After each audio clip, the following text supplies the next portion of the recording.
What's going on, my people? It is your boy Elle, and this is our first podcast episode, day one. Now, I know I've been procrastinating. I've been talking to y'all about this for a long time, but my producer is on my back. She said, we just got to do it. So let me explain something to y'all. 30 years in the game. Not only am I a male exotic entertainer, and I've traveled the world. I've danced in every major city in the United States. New York, Chicago, DC, Detroit, New Jersey, New York, so on and so forth. Not only am I a male exotic entertainer, and I've brought you some of the biggest shows all around the country, I am also a father. I'm also a producer. I'm also an author. I'm a grown-ass man. So I'm the guy that's going to keep it all the way 100 with you. I'm here for you, baby. Maybe you need to ask a question about a situation that's going on with you. Maybe you need to ask me a question that you can't get the answer from the man in your life, whether it's your father, your son, your boyfriend, your side nigga. I'm going to keep it 100 with you, all the way funky with you. Because if it's you, if you're the problem, I'm going to tell you that too. And that's what I'm here for. I have a lot of knowledge about the game, and I have a lot of knowledge, and I have a lot of knowledge about life. I've lived. I'm not a role model. I'm not here to be your role model. But one thing I can promise you is I'm going to keep it 100. And with all that being said, let's get into the show. Cue the intro.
What's going on?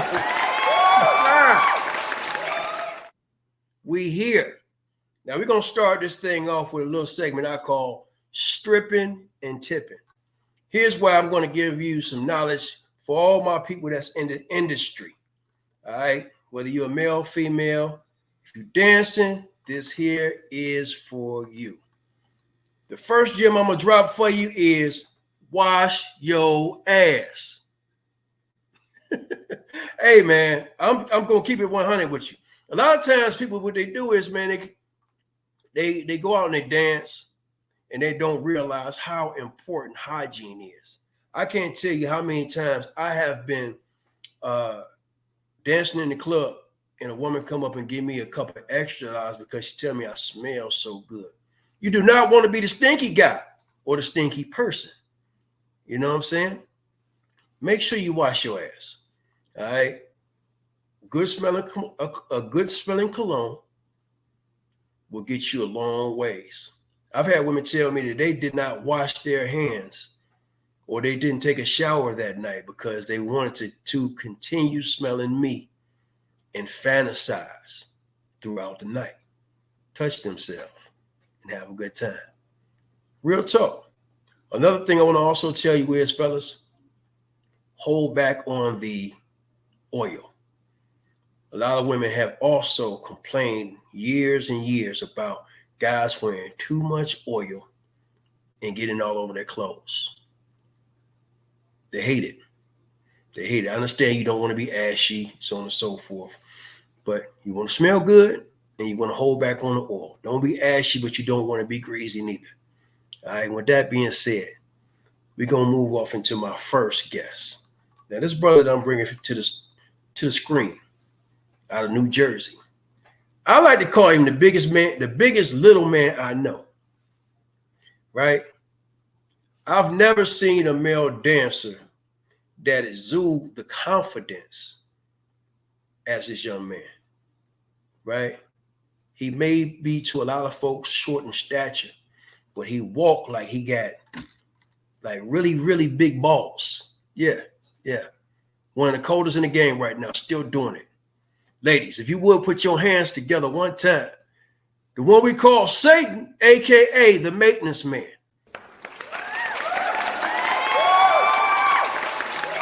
Yep. What's up, baby? What's good with you, man? So you just getting off the plane? Yeah, I just came from out your way. So Oh man, I had to right. pull over because I didn't want to hold up the segment. So I had to pull over for a minute, chop it up with you.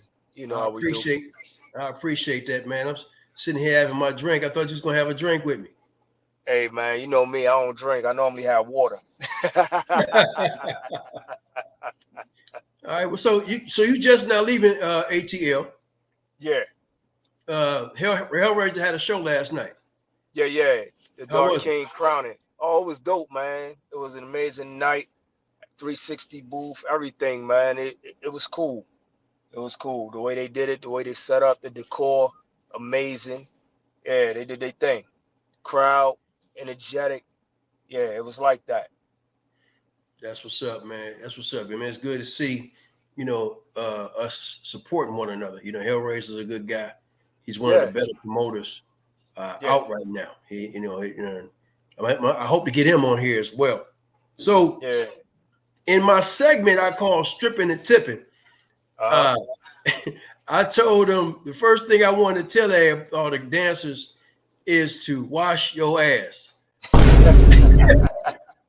What's your thoughts on that, man? Because I know too many Hey, times we had shows where they said so and so stink, this, that, and other. yeah. What's your take on that? Hey, man, it can't get no more self-explanatory than what you said. I mean, and that's just what it is. A lot of times entertainers come from, and not just out of town, but me, I like to shower a lot personally. So even right before I leave, I can't just go to an event. Like I have to shower before I get there. It's a process for me. I have to make sure I smell a certain way. I'm conducting myself a certain way because you got to realize as men, we're presenting fantasies. And I know a lot of guys, they like to smoke weed or, you know what I mean? So when you say washing up, it ain't just the washing up. It's smelling like alcohol. It's smelling like weed. It's smelling like cigarette smoke. Even if that's what you do, when you're there at work, you shouldn't smell like that. You know what I mean? Right. Because you should hold yourself in higher regard because you want other people to hold you in higher regard. So why should they if you don't yourself? So take care of Definitely. your hygiene, you know what I mean, and be mindful that this is still a business and you're presenting a fantasy to the women. So you take care of that, you already 10 steps ahead. Definitely. Because like I mentioned, it's too many times I've had women Yeah. afterwards tip Well, you me know and extra, I know. Yeah. They saying, all the "Hey, time. you smell so good tonight. Let me give you a couple extra dollars." Or a woman say, Right. I didn't even wash up last night, take a shower because I wanted to continue to smell Right. you. I went home with you all over my body, and I loved every minute of Right. it." Yeah. I had women tell me they went and laid down on their bed just so my sink can be on their pillows and their covers. You know Right. what I mean? So yeah, man. They want to take my towels home and everything. Yeah, yeah. You sit your towel down there and steal Yeah, it. yeah, So, they snatching them. so what I want to do right here is, man, uh, I introduced you. You know Right. what I'm saying? As the biggest little man I know. I mean, the confidence that you carry when you come to the stage is different from than the average male dancer. You know what I'm saying? Yeah. So I want to reach back in time a little bit, and I Okay. want them to know who is Malik. Can you give him a little conversation about who you are, where you come from, how you got started? Yeah. So a little bit about me. If let me start from the beginning. How I'm Malik from the streets, North New Jersey, Brick City. Stand up. Anybody that know. I'm from down bottom, down in that Hayes Homes Projects first. So yeah, coming up in that lifestyle, I don't ever like to say I came from nothing, because I don't believe that. I came from a place where I didn't have a lot. I'll say that. Welfare system, you know, we had mice and roaches, and sometimes we had to borrow electricity from the neighbor, you know what I mean? And then as I got a little older, 13, I decided that I wasn't going to live like that no more. So I turned to what was there for me at the time, which was the streets. And that's what I kind of dove into, you know. And I never thought I'd live past the age of 18. On my 18th birthday, I remember sitting outside on the crates with my overalls on. I still had drugs on me and everything. And I just cried, man. I cried tears of joy because I made it. A lot of my homies ain't make it out of there. You know what I mean? It was either dead or in jail, even at that young age. I was doing a lot of bad things, which is why I'm so positive now, because I went through that and I made it out. But I had to do it here first. You know Right. what I mean? And God had a plan for me, man, because there was a time when I didn't believe in him. I was a 5%er, I was atheist, you know what I mean? And I somehow along my journey got back with God and got right with God. You know what I mean? And that's when things started to change, and that's when I started to see that he never left me. And so I give him all the praise and glory, no matter what platform I'm on. You know what That's I what's mean? up. Because Amen to he that touched shit. my life. You know So what I let mean? me let me stop you for a second. Hmm. Uh, when you said that you hand yourself to God and you know there's God, um, but your name is Satan. Some people might Right.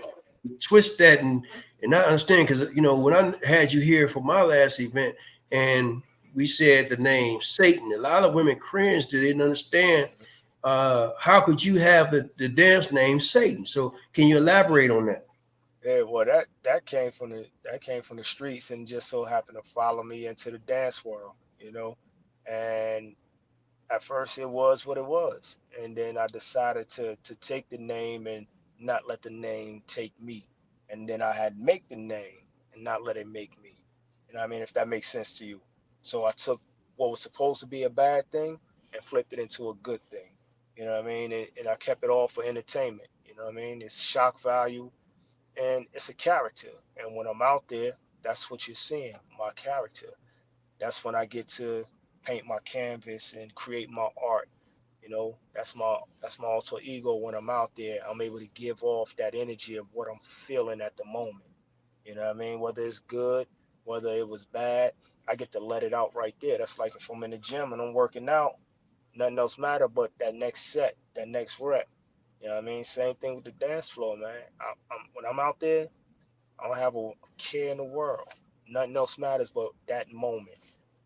So I love it. So I took something bad where everybody told me, "Oh, you need to change your name. Oh, you too small." I said I'm gonna make them love me, and I did what I said I was gonna do. Okay, so uh, let's take what you just said for a second. Um, you say you zone out when you on stage. Yeah, Now, I just recently said that you show a confidence different from anything and everybody I know. But I also want to say this. You are one of the few male dancers that pretty much come out and go slow his whole set. Very yeah. sensual, very erotic. Where did that come from? Why do you have that mindset? And how did that start for you? Because I know SA from back in the day who would do all the popping, locking, flipping, and all that. You do all that, but you Yeah, choose to come out and be seductive the whole time. Break it down for yeah. me.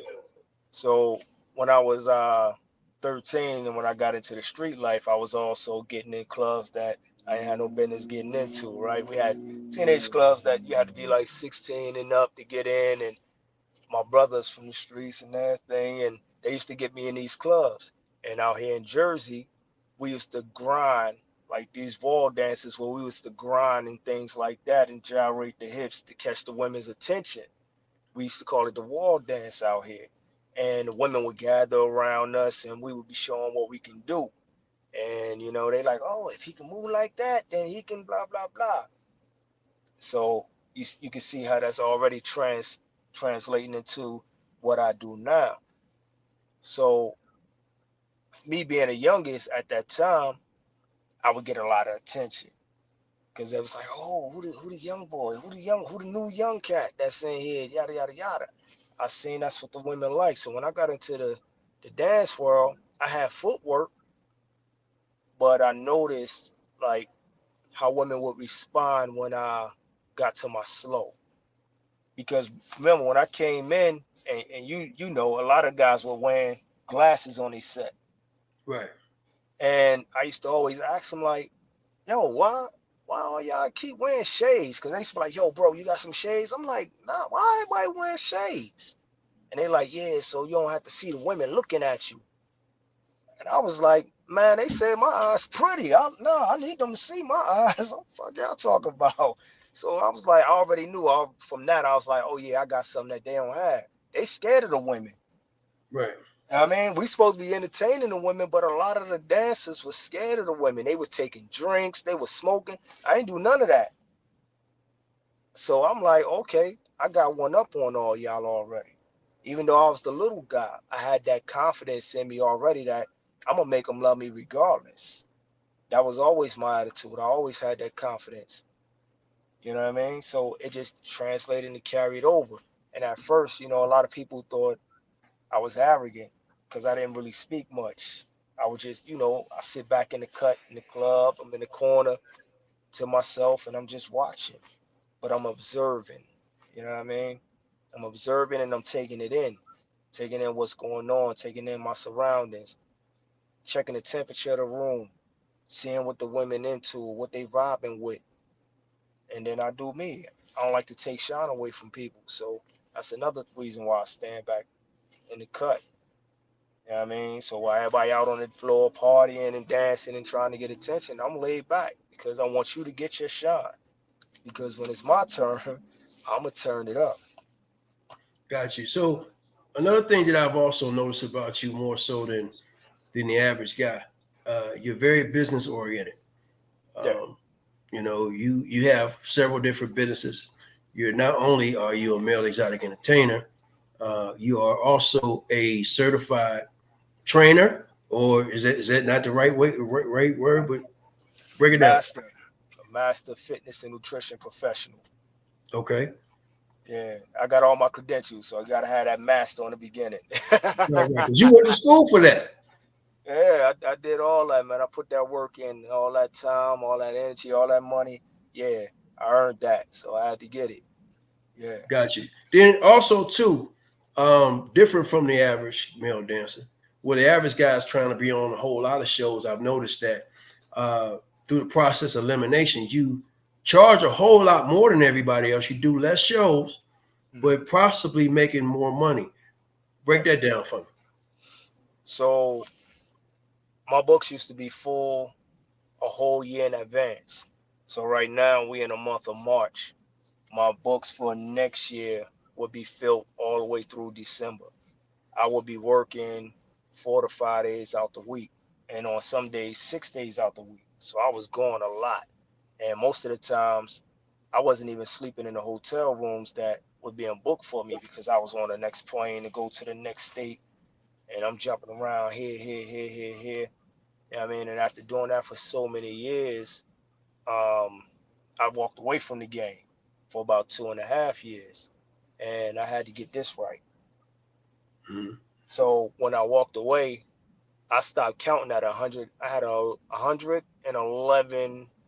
Yeah, it was 111 bookings that I walked away from at the time when I walked away, and I'm talking about deposits, guaranteed money. You know what I mean? So a lot of people was like, "Man, you crazy, you crazy," but had I continued, I probably would have went crazy. You know what I mean? Because I was going through some life situations and I wasn't right here, so I couldn't give the business what I would have liked to give the business, which was all of me, because I wasn't all there. You know what I mean? Because I had so much going on outside that I had to take care of. So I had to make the decision. And if we don't stop ourselves, who gonna stop us besides God? You know what I Right. mean? And God was showing me that, hey, it's either you gonna make this move because I said so, or I'm gonna force you out of it. So I left on top. I just walked away, man. Two and a Okay. half So years. so let me ask you this, because one thing that you didn't speak on and was uh, I noticed also too, you have a very close knit group of people that used to Yeah, work. You know, you just call yeah, your first family. We're talking yeah, about OG, Full Flex, Mr. yeah. Capable, uh, Young Rider, so on and so forth. And y'all had your group. So when you walked away, not only did you walk away from the bookings, you also walked away from your brothers.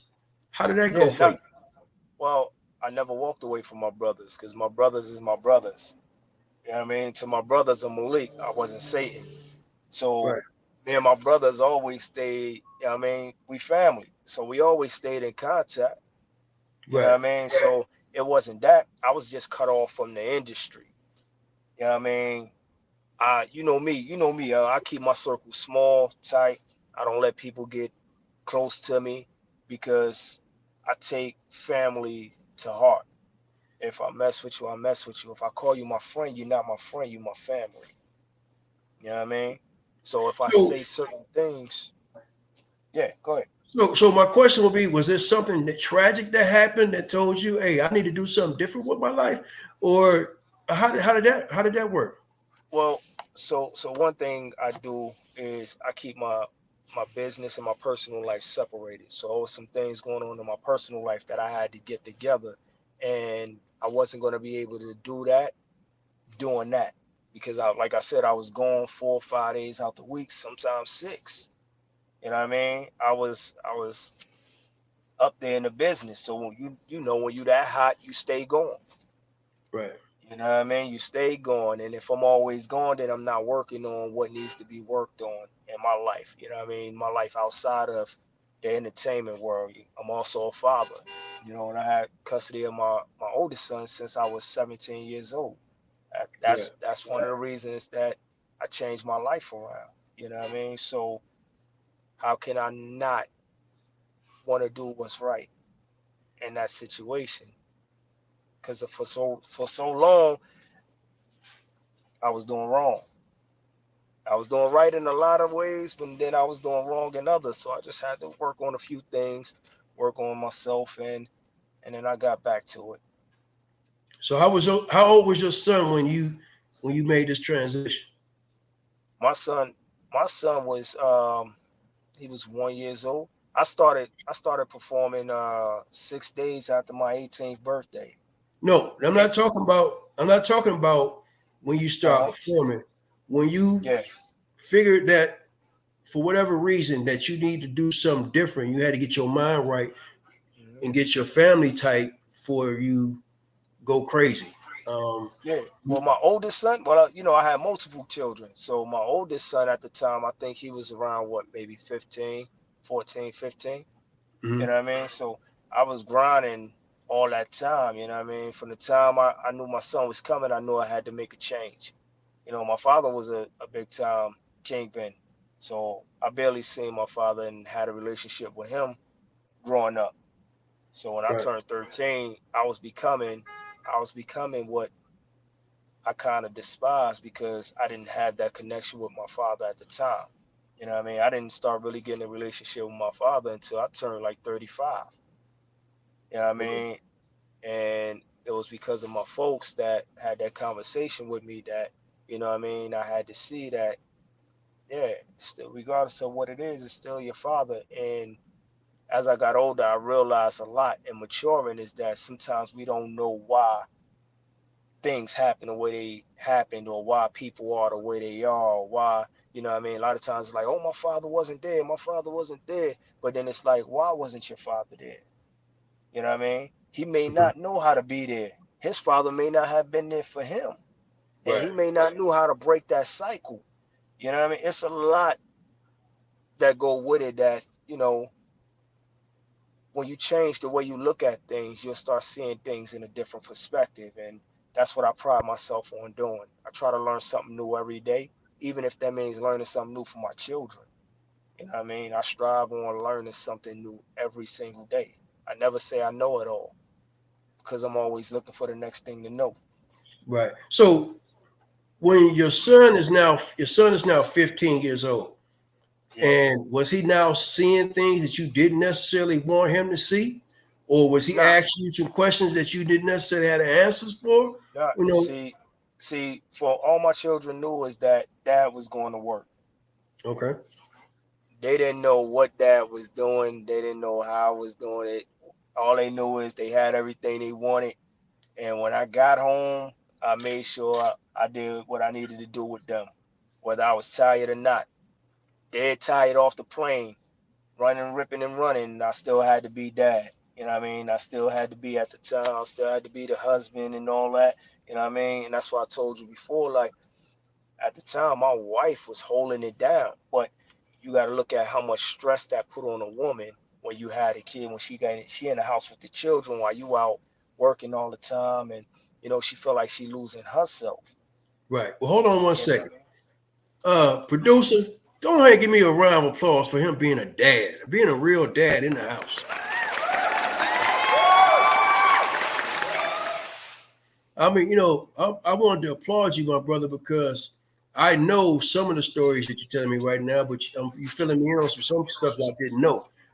One of my biggest issues that I had in life was keeping the balance of Yeah. chasing bread, getting the money, and still being dad. That's one of the biggest issues that I've had in life.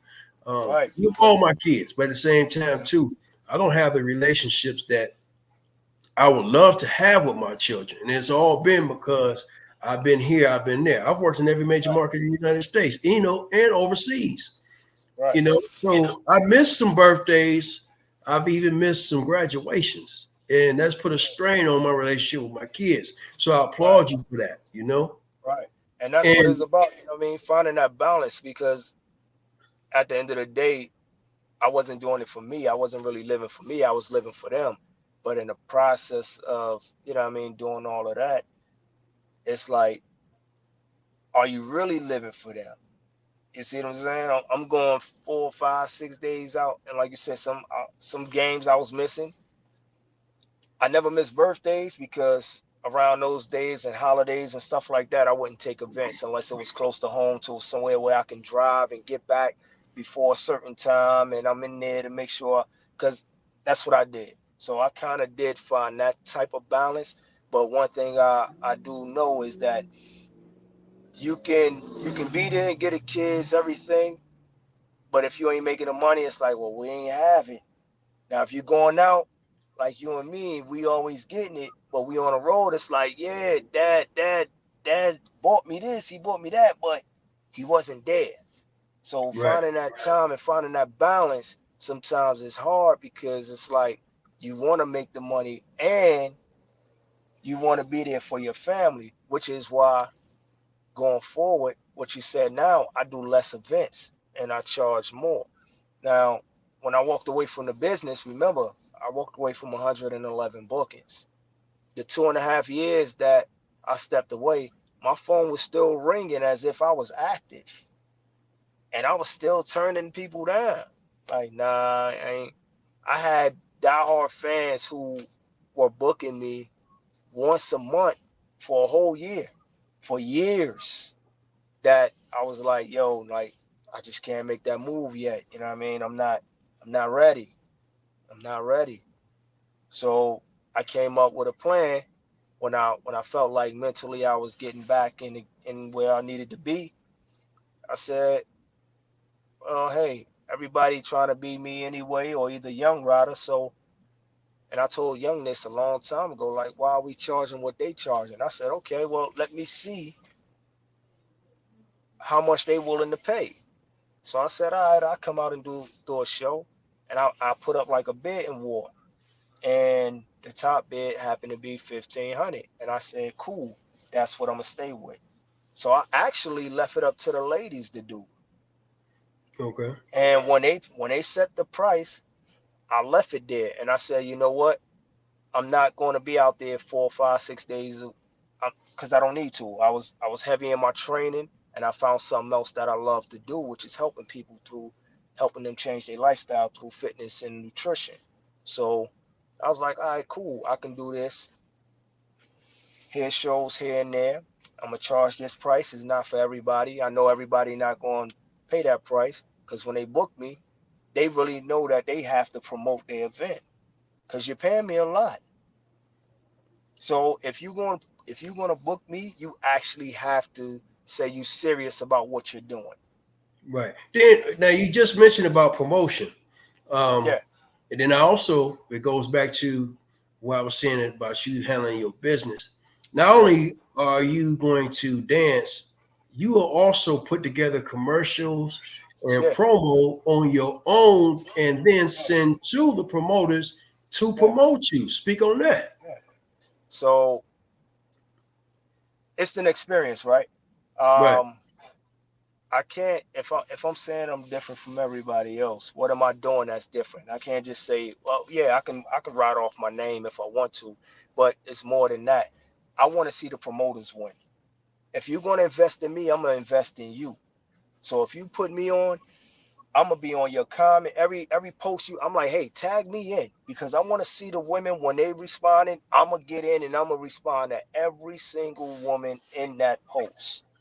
I'm gonna create a commercial for you, promoting myself to put out to my audience because I may have people that you may not have that's following me that may not be following you and vice versa. So Right. by me saying, hey, ladies, this where I'm gonna be, then they know the promoter ain't just saying I'm gonna be there.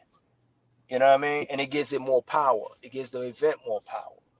You know what I mean? Right. And if the promoter doing what they need to do, then hey, we got some magic going. The promoter happy, I'm happy, the women happy. That's a team. It's a team effort, man, and that's how it should be. Right. Too many entertainers now are thinking about the promoter making money when they should be thinking about how can they increase their money. Why wouldn't you want to push yourself and get a couple extra women in there from your page that's gonna come just to see you? Right. You're on the event. They're paying you what you asked to be paid, but you don't want to help promote the event. That don't make any sense to me. Not at all.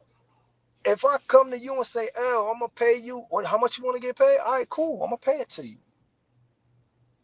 I shouldn't have to ask you to promote yourself. I shouldn't. If I do, that's a problem because that's not a good business. That's not a good business move for me. Right. So not only am I an entertainer, I'm also a businessman, and I look at it from both sides. So if I'm doing business with you, I'm not going to say, "Hey, go ahead, push this out there." Why? That's for you to make more money. You pushing you is you making more money for yourself. Exactly. Because now And people see that you advertising, because and see, other promoters see that. right. And then too, you gotta understand this. I never understood it either, man. And you see a lot of the guys getting their feelings will be like, oh, well, he's trying to pimp me and this, that, and other. No. If you No, got no, no, 10 no, no. girls that come to see you, those are 10 girls that's going to tip you. So why Why wouldn't am you I tell going to those pay 10 you? girls? You see, why am I going to pay you and nobody's coming to see you? Right. Why? I'm paying you for what? Because we cool, and that's what a lot of entertainers do. Oh, we cool. Put me on. Put me on. Right. Right. That click Put shit. yourself on. Put yourself on. Show that you Bring got a value. fan base. Show that you got a fan base that's gonna follow you. Show that you got a fan base. You know what I mean? It's Right. like, oh yeah, yeah, I want to be on. Put me on your show. I'm gonna put you on if you put me on. I'm like, yo, it don't work like that. It don't work like that. Y'all not the same caliber of entertainers. Right. You're not gonna have the same impact that man might have. And then again, you might have it. What can you bring to the event? Stop looking for a handout and start putting some work in. I remember when I first came in, I was doing private parties for free, Right. building my name up. I was out there in nail salons, everywhere, bus stops. clubs at 2, 3 in the morning, handing flyers out, putting flyers on cars. I was doing footwork. We didn't have social media. Exactly. We got it from the mud, literally. Yeah. So everything I got, I earned. I didn't ask for no handout. At one time, I thought I was being pimped by the promoter. Oh, we selling tickets and we only getting da. And then when I'm like, nah, that makes sense. Why the hell is promoter gonna pay me if I can't even get 10 women in the building? Don't make no sense. Yeah. But see, Now, that becomes a problem because of the arrogance that niggas got behind being on the internet. See, we didn't have it. Like I said, we didn't have the internet. We didn't have the internet. It's the women's fault. It's the women's fault. It's the women's fault because they get in some of these entertainers' ears and they know that the entertainers ain't worth it. You'll even see them on a post like, oh yeah, they be like, ladies, who y'all want to see on the show? They get up there and comment and all these entertainers and these people ain't even coming to the event. They just throwing names out there. They not even coming to support, but they trying to get their brownie points with the entertainers. That's not cool. And the entertainers eat it up. Yeah. You get there, nothing. And then they looking at the promoter like, oh yeah, well, the show light. How many times did you post a flyer? Right. Instead of waiting till the day of and saying, ladies, I'm here.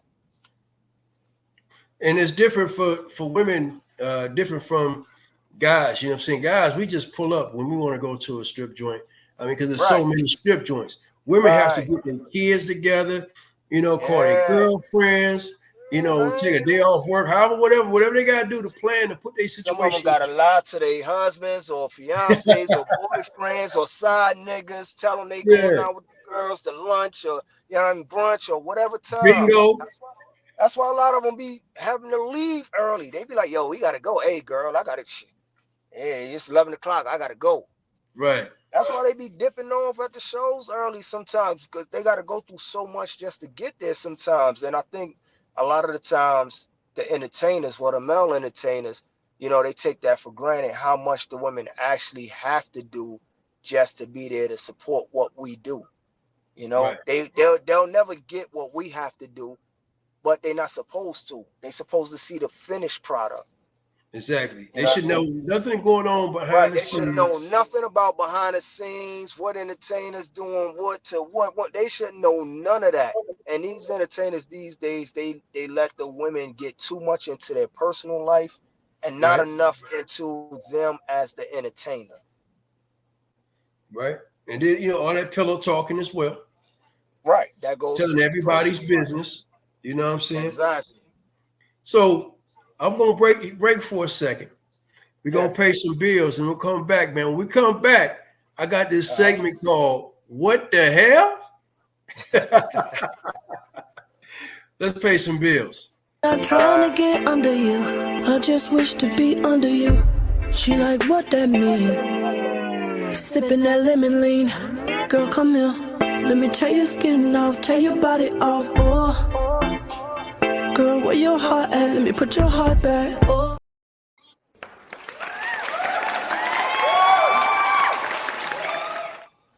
That's one of my sponsors, Black-owned vodka, right here in Atlanta, Georgia, and that's also dope. My drink of choice.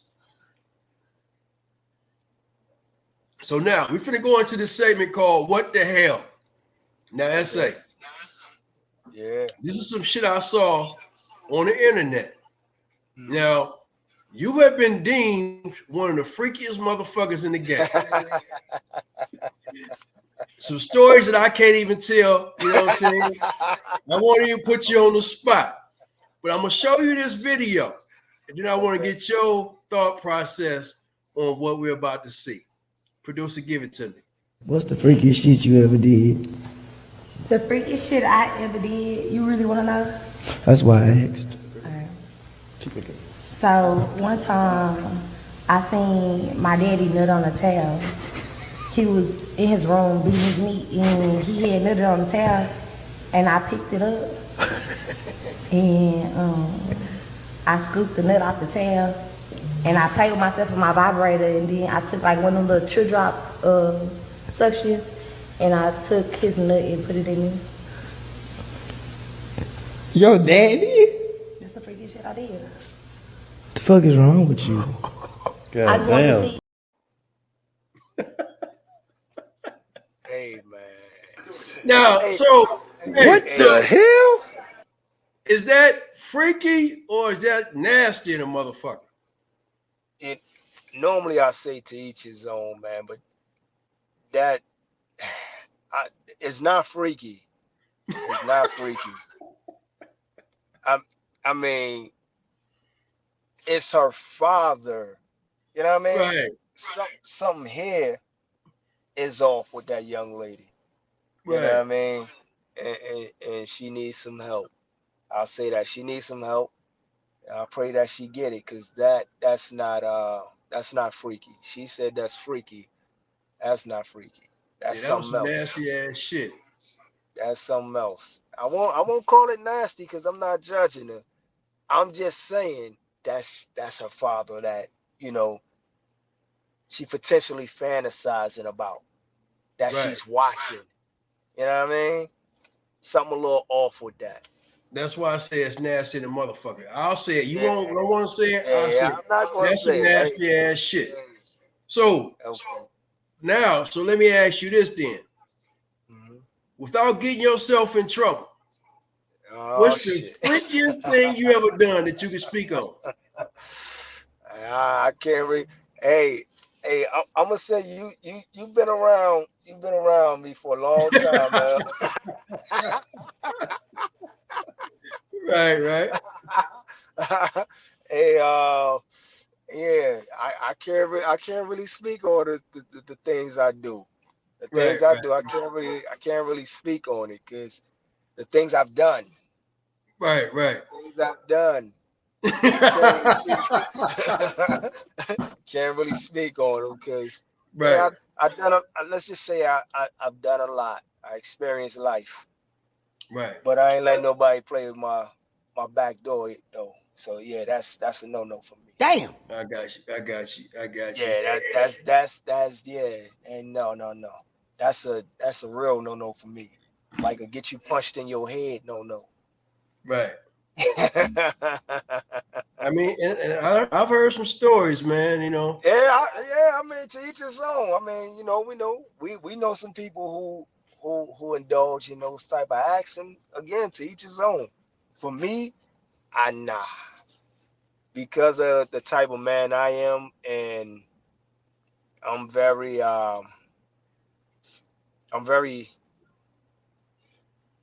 dominant in what I do. So for me to be in that position, any one of those positions, that don't work for me.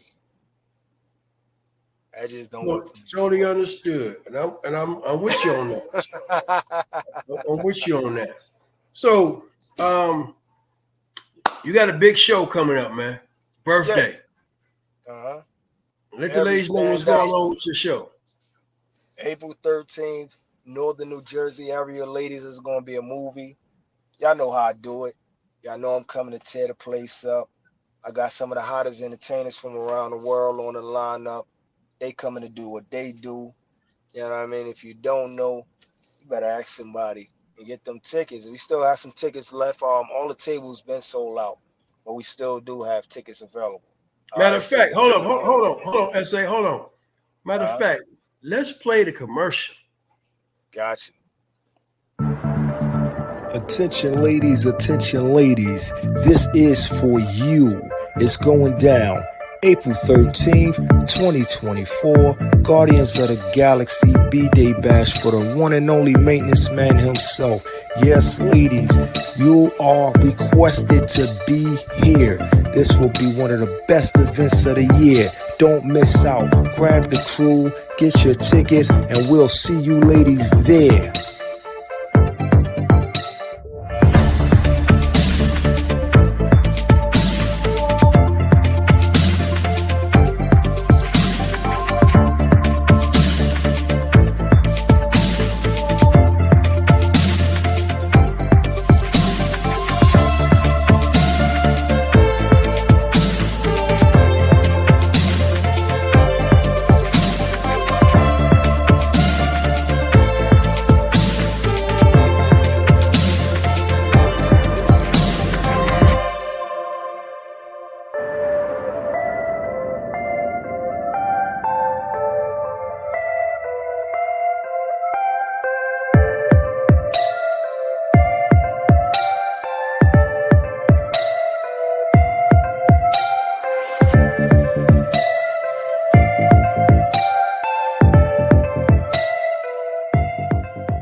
Give a round of applause for that. Yeah, so on top of being one of the hottest male dancers across the world, man, your shows have been very consistent, and you're doing your thing, man. So happy birthday! I might have to jump on a plane and come hang out with y'all. Hey, come on, man. You know, I got you. It's all good. That's what's up, man. That's what's up, man. So, other than hella dance moves, some of the hottest dancers in the game, what else can they expect when they come to a Maintenance Man production? Professionalism. That's number one. Great customer service. You know, the women paying their money, so I want to make sure they're going to get every dollar's worth plus more when they come to one of my events. You know what I mean? Which is why my budget be so high, and I don't mind bringing the entertainers and flying them in and doing the hotels and things like that, because I want my ladies to enjoy, see what they like, maybe see some new things they like, keep them coming back. You know, that's how you got to do it. You got to give them what they like, and then you got to mix something in that they never seen and see how they take that in. You know what I mean? Okay, so one of the things that I also know about you as well, man, you have some very outlandish, different costumes. Yeah, this one, it ain't gonna be no different when they come for this one. Yeah, my outfit is gonna be very different from anything else. I take pride on being different, man. I like to stand out. I like to just be me. Like I said, I'm an artist, you know what I mean? So I'm painting the canvas, and I can't be creative if I'm duplicating. That's why I'm like, it's so much music out here. I just don't understand why entertainers like to repeat music, because they see women like it and it's hot. That another entertainer do. Like, just be yourself. The women will love it if you be yourself. It's too much music out here. Too many different ideas and concepts where you can come up with a costume. You can be outside and see a flower and see the way, you know what I mean, it's shaped, and take the shape of a flower and come up with a whole coat out of it. You know what I mean? You just got to use that, man. And I take time to look at things that catch my attention, and I just go with being creative. I don't want to be like everybody else. Some people may not get it, but they're going to get that as entertainment. They're going to get that if they ain't seeing it nowhere else. Now, one of the things I want to go ahead and give a shout out to Jersey, because going to Jersey was a big change in my life. Yeah. You know, I came to Jersey by the way of Philadelphia. And when I came to Jersey, that was the first, I won't say the first real costume, but with this new wave of costumes. It was. Jersey started that. Yeah, well, Food took me. No, I take that back. OG. Now I get OG. Bring me to Jersey. He gave me a place to stay. The nigga was cooking every day, breakfast and dinner. I mean, he really just laid it out for a nigga. Shout out to OG. He took care of me. I mean, we would go to, was that name Bev? Bev, yeah. Okay, he took me to her. She had a whole layout in her basement, all the different fabrics. He helped me draw up my costume. Yep. She made my costume. Fu made my very first music set. I went to his crib. He had that old scary ass dog. Thought that shit was funny. You know what I'm saying? He went in the room and left me out there with the dog. Now the dog didn't move, but he made sure I didn't move neither. Yeah, that was a big ass dog too. Yeah. So Fu made my very first CD with all the breaks and stuff. And I've never been the dude to do all the breaks and stuff. I did it my way. But he made my very first professionally done CD. Mm-hmm. Got my outfit from Jersey. And so I got to get Jersey love, man. Y'all took care of nigga when I came. Yeah, it's all good, man. And the crazy part, the entertainers see how they make music now. Back then, we wasn't able to make it like that. They don't understand, when we was doing breaks back then, we used to literally have to push the cassette deck.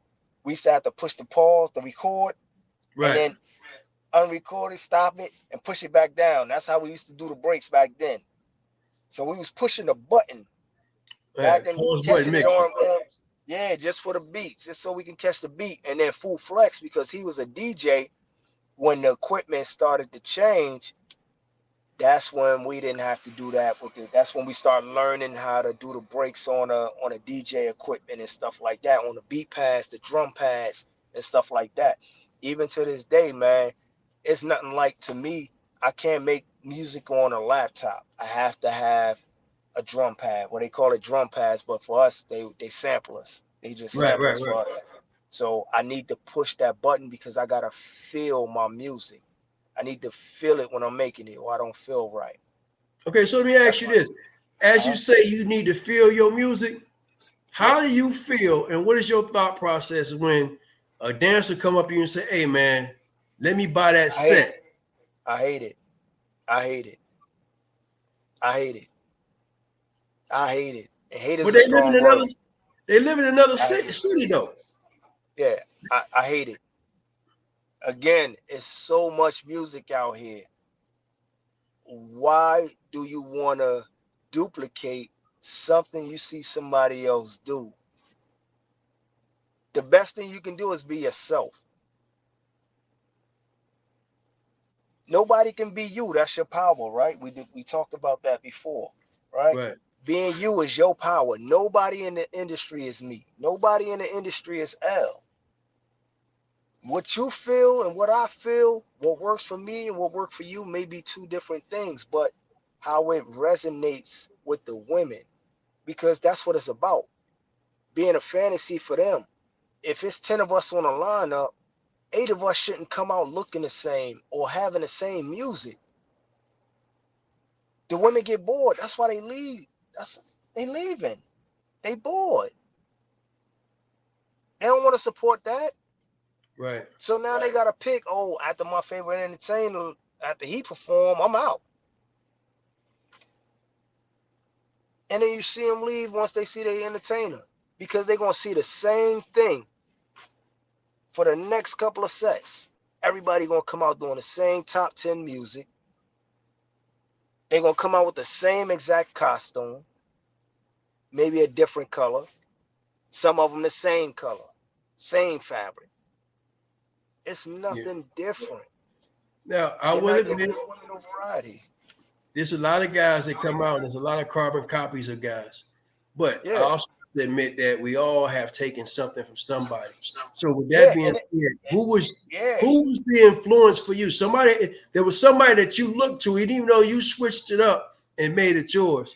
Who was that person who influenced you as a dancer? It was Young Rada. When I first came into business, and the first person that caught my attention was Young Rada, because I never seen somebody that big move the way he moved. And you know, back then, Young Rada looked like the juggernaut. He was just big ass arms, big legs, little waist, head. You know what I mean? He was just like a action figure when I first came in.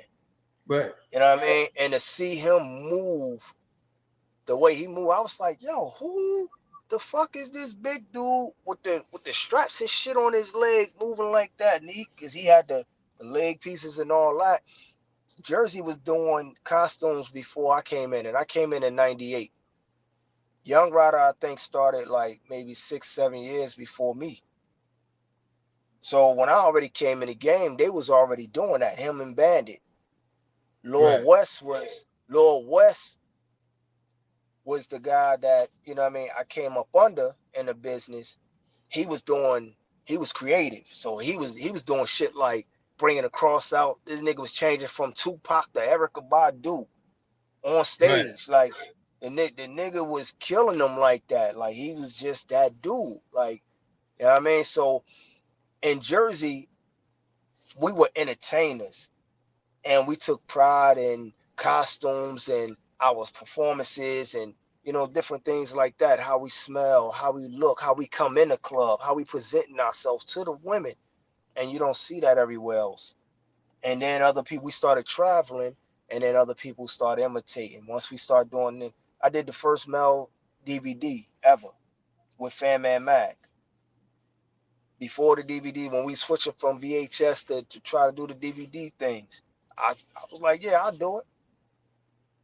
We didn't know that at the time, us doing the DVDs and trying to reach a broader audience, that it was also going to be reaching a lot of the entertainers across the world that we never met in the places we haven't even got to yet.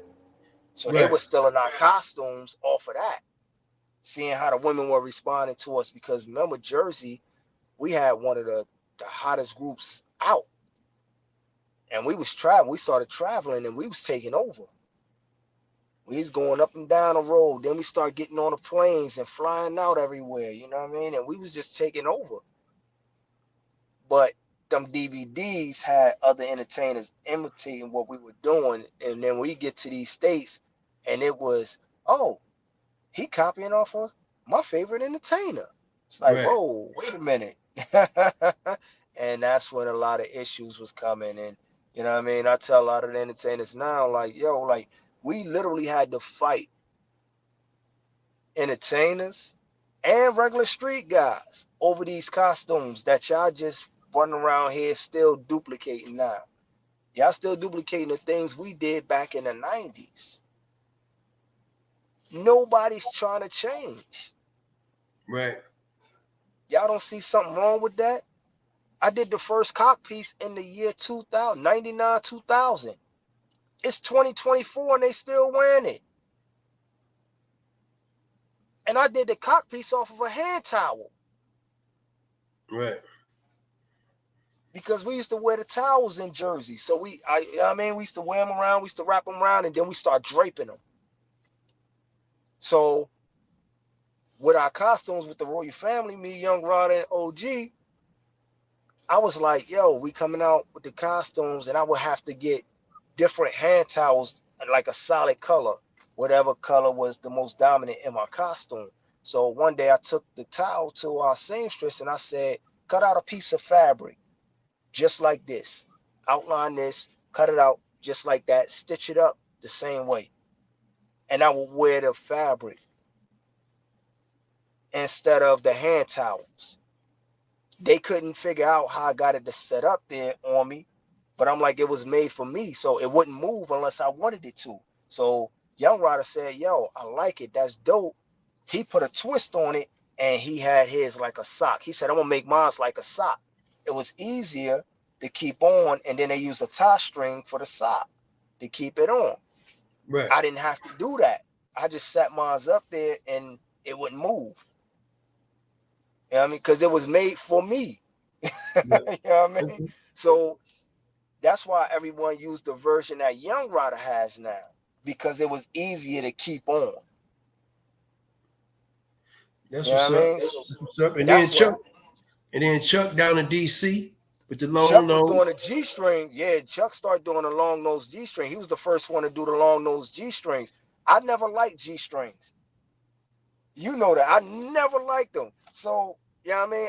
That's why I wasn't wearing. I was wearing underwear, or I would wear nothing. You know what I mean? I was like, yo, I just couldn't wear them. Yeah, you stay getting tried naked. it. Yeah, I tried it, but I just couldn't wear them. So I was like, hey, this ain't for me. I'd rather keep my pants on.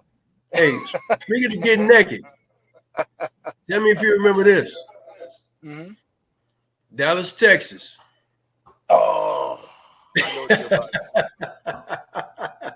Dallas, Texas. Yeah. Now, it was number heavy hitters on the lineup. It was me, you, Capable, Full Flex, Bolo, a very young Bolo. Young Bolo, yeah. And a couple of Dallas guys. Now, that particular show, when we was about to do popcorn, if you remember, Full bullied his way in the lineup. He basically mugged me and got in my face talking about you all, because at that point I was in my heyday and I was killing Dallas. I was making a lot of money down in Dallas. Yeah. Right. So Fu gonna tell me, he gonna tell me, you already down there, you already doing this, you already doing that. Let somebody else get a piece. And then Kate backed him up on that bullshit when we normally pulled numbers. So we need, first of all, I need everybody to understand, Full Flex is every bit of 6'7", about 280. With martial arts. You know what I'm saying? He's that guy. So 21-inch biceps. I didn't want no problems with that. I didn't want no smoke.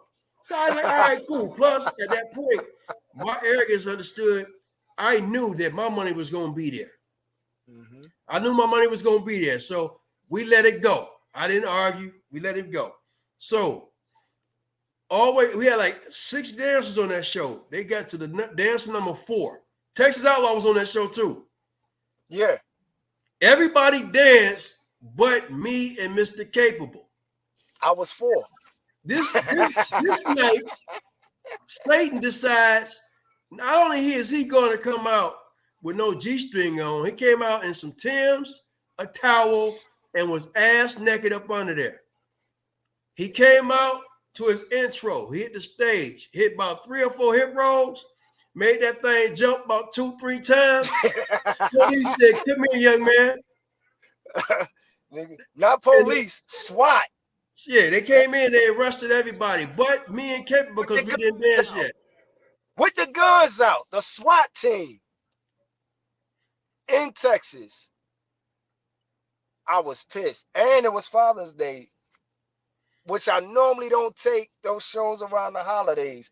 And when I got called for the show, I said no initially. I was like, nah, because I usually don't take the shows around the holidays. It's too close. I want to make sure I get back. I'm home in time on that Sunday. You know what I mean? I'm be with the family. You'll be back in time. I get you the earliest flight. We can get you back. And at the time, my wife's like, you'll be back. What time? All right, cool. Go ahead. That'll be back in time. You know what I mean? We're playing around that. Cool. I said, all right. Went ahead and booked it. And then we got locked up. So tell so y'all got locked up. Like I said, I didn't get locked up, me and Capable, because we hadn't danced yet. But Capable, right, from running his mouth to the police, actually almost got locked up. Almost got locked up, yeah. He was put in the back seat of the car and almost went. But y'all actually went to jail. So what happened from that? Yeah. So, right. So now what happened, they had some undercovers in the audience.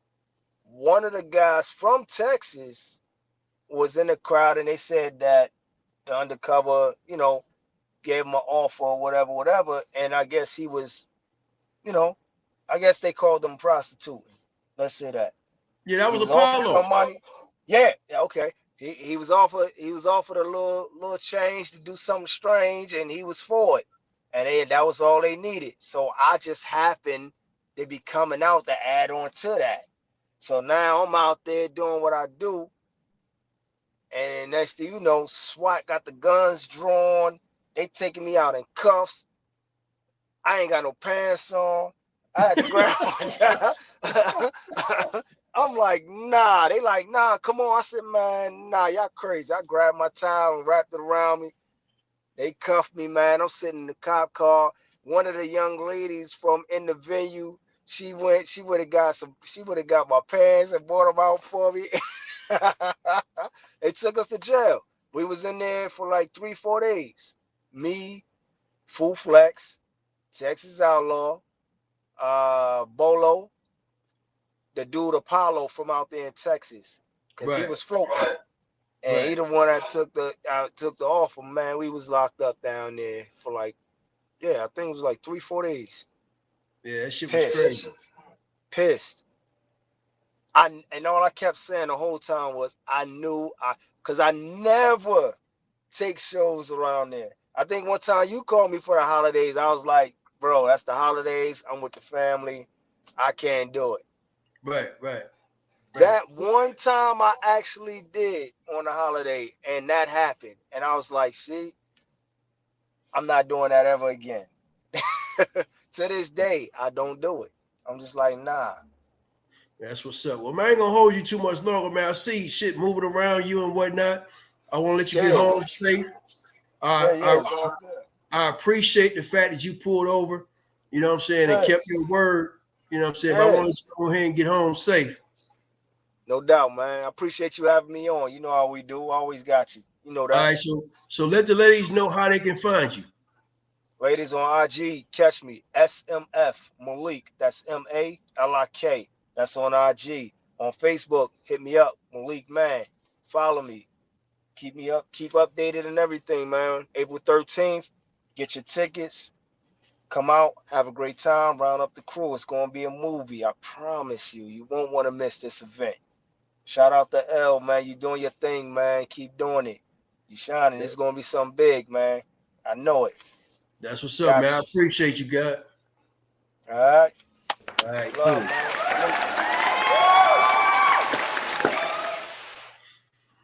All right, y'all. As y'all see, that was the first one.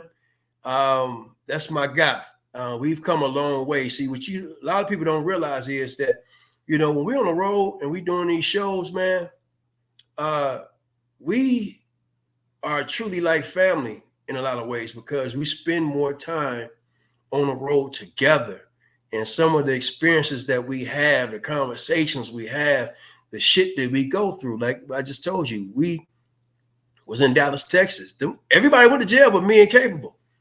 And Capable almost went to jail because he was so upset about the way that they was handling SA, Bolo, Full Flex, so on and so forth. He almost went to jail. They put him in the car, actually, and was about to take him. And I stood there and I pleaded with him. I said, hey, he ain't mean nothing, blah, blah, blah. But the cop said, well, Cape is, he didn't know Cape, but he's like, the guy's so big that with him barking at me the way he was barking at me, now I fear that he might do something to me. So the best way for me to de-escalate that situation was to sit him in the car.